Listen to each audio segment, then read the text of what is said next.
This is my mate Chris Wilson. He's got a lovely winery in Cambridge, called Gutter and Stars, and this is really interesting because Chris and I have known each other for ages, and we bought some Chardonnay fruit, beautiful fruit, from one of the best vineyards in the country. There's another friend of ours called Luke Wolf.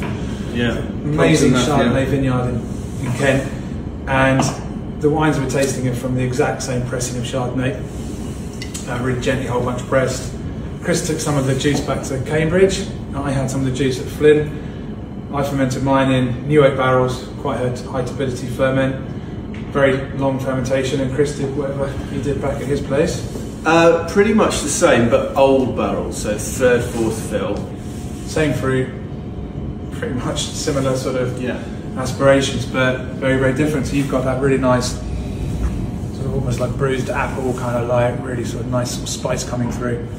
But they're both really singing on the palate, real nice texture.